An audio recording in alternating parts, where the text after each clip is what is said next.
So my 2007 Tundra, 4.7 liter, my four-wheel drive wasn't engaging. My four-high light was blinking when I tried to engage. I went through it and I didn't record it when I was doing it, but I did take a couple pictures, so I want to make a quick video about it.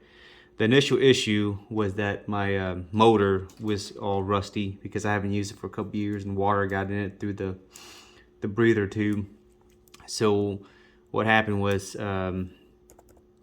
I took the motor out and I cleaned this little area here with some light sandpaper and whatnot, and then put the motor back together, and I soldered it back to here. You can see not a great solder job, but to take it off you just take screw and then this screw off, and then lift the motor up and it should break the connectors, and then you can work on if you need to. But you don't need to do all that. You can just turn the gear here a few times. Maybe it'll kind of unseize the motor for you. But anyway, once I got it fixed and confirmed, bench test that the motor was working, I went and moved on to the next thing. And just to give you an idea of what the motor does.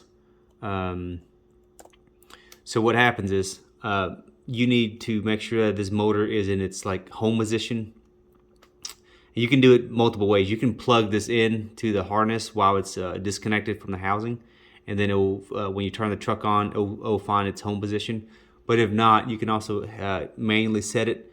If you look at this on this arm, there's going to be like a notch here, like a little groove or whatever.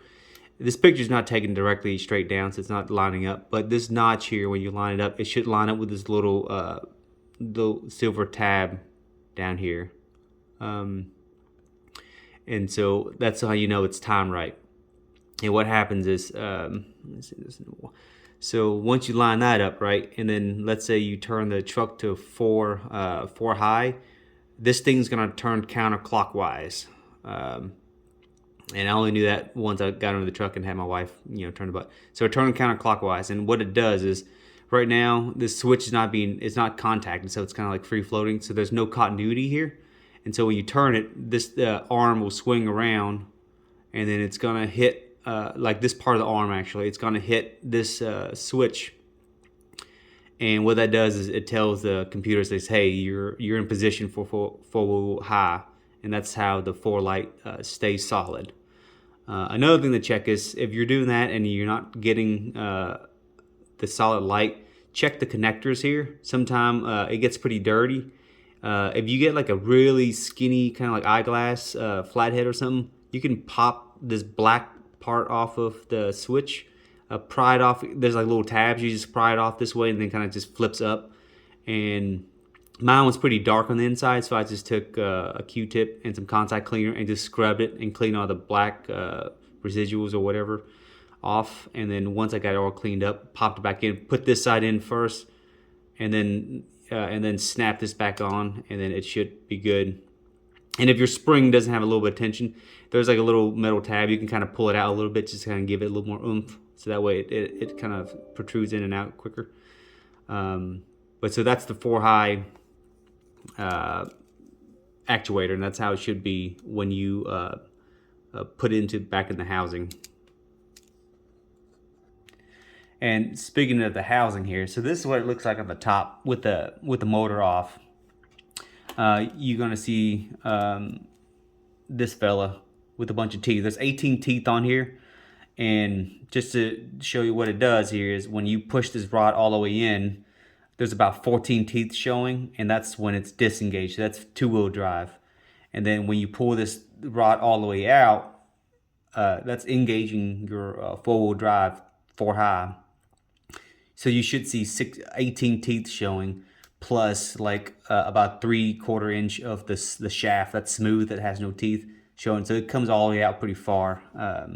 Sorry I didn't take a picture of this or did videos for it, but so that's how the position is. So when you put the motor back on, this thing should be in all the way as far in as possible. So you should see only about 14 teeth showing. And